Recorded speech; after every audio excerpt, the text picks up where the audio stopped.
Hi, friends, welcome to Testify. I hope you all are doing great. Today, as promised, we're going to take a look at the book of Numbers for Bible study. So, some background knowledge is that the first five books of the Old Testament, the Pentateuch, is written by Moses. That's the book of Genesis, Exodus, Leviticus, Numbers, and Deuteronomy. And we're going to learn in this book of Numbers about the ignorance and disobedience of the Israelites as God leads them towards the promised land. And as I said previously, God is a promise keeper, He's a way maker. He has indeed made a way when He set them free from slavery in Egypt. And we all know Egypt had enslaved the nation of Israel for 430 years as well. So God had provided a very successful exodus from the Egyptians, and now Israel is free. But the men, the women, and the kids are also exhausted and scared. Obviously, being free is something that's new to them, and they don't really have 100% trust in God. And we see this in this book of Numbers. It's a very interesting book. We see the disobedience, and we're actually quite surprised after the great treatment God had provided and how He has saved them. They've seen His great works, but yet they go back on the trust that they had for Him. So God had been camping with them on Mount Sinai. We saw that in the book of Leviticus, where He gave them laws, and He has been teaching them to relate with Him and one another. So now He actually plans to lead them on a journey toward the promised land that He had actually promised Abraham, Isaac, and Jacob. But before they leave the mountain, God orders a head count, a census, to number all the people.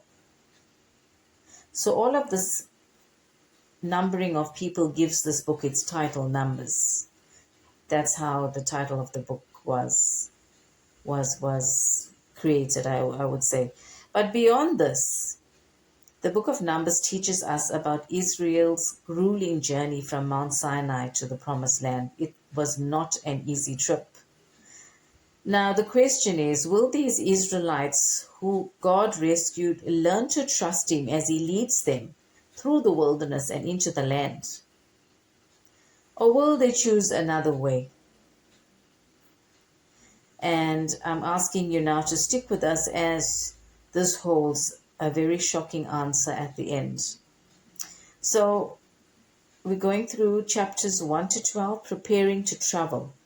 This is where the Israelites are now preparing to travel. So as the people prepare to travel, God arranges their camp in a formation that places His presence at the center.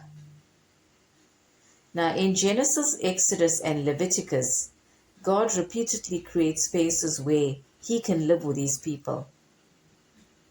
And He puts symbols of His presence at the front and the center.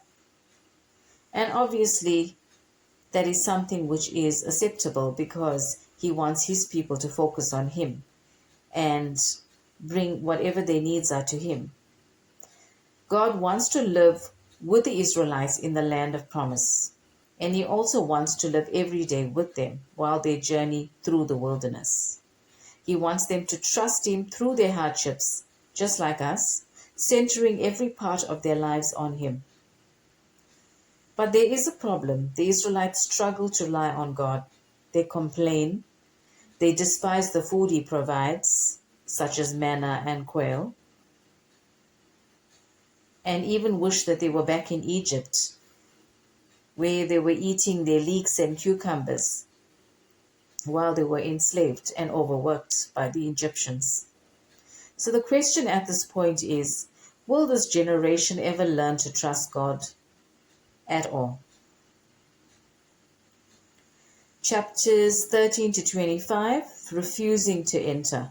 Now this is the part which is quite interesting because this is where the behavior of the Israelites and their decisions determines where they will actually end up. Will they enter the promised land or will they not? So, full of fear, complaints, and doubts, the Israelites continue their trek towards the promised land. When they finally reach the border, Moses sends 12 spies to scope out the terrain for 40 days. 10 spies return with horrifying reports of giant enemies, giving a very negative report where Israel refuses to enter the occupied land because of fear, because of this report. However, the other two spies, Caleb and Joshua, are very optimistic, with great faith in God, that Israel can conquer their enemies with God on their side. The problem is they can't seem to convince the people to trust that God will provide for them in the land. And as a result, majority of the people are sure that God is out to get them, that he must be luring them into the land to kill them by the swords of the giants. And my question is, why would God lead them out of Egypt, part the Red Sea, provide for them in the wilderness, save their firstborn sons, just to lead them into the promised land and have them killed by giants? So they forget yet again that God rescued them from slavery, to give them life in the promised land, not to kill them when they got there. However, they come to the conclusion that they rather die in the wilderness than enter the promised land that God has obviously provided for them. So indeed, God is a God who gives us free will. He gives us choices. And God gives them what they want, closing the door to the promised land and assigning them 40 years to camp in the wilderness. And what happens is the entire old generation dies. But Caleb and Joshua, the two spies that came back with a positive result, and they're obviously part of the younger generation, and the children of the Exodus generation will remain.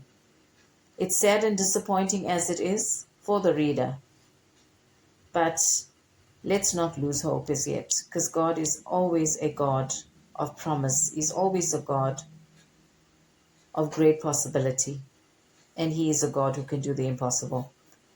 Chapter 26 to 36, this is where they are preparing to enter.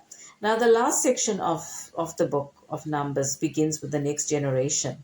This is obviously, as I mentioned, about Caleb, Joshua, and the children of the Exodus generation. They all are camping at the Jordan River, right at the edge of the land promised to their ancestors.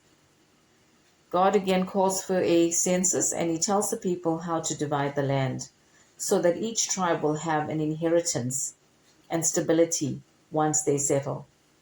He gives them laws on how to live, all of which aim to bless the people in ways that he always intended to bless them. These instructions are to ensure that the new land will not be oppressive like Egypt. And if the people follow his commands, they'll be able to enjoy the promised land and all of its goodness forever. From the beginning, God has always been creating spaces where heaven and earth overlap, so humanity can be close to him and live by his wisdom. But humans often reject God's wisdom, choosing their own paths, choosing rebellion that leads to death instead. The Israelites would have not been in the wilderness for 40 years if they just had been obedient, trusted God instead of doubting him, and if they just had faith. Just like you and I, we are stuck in one situation.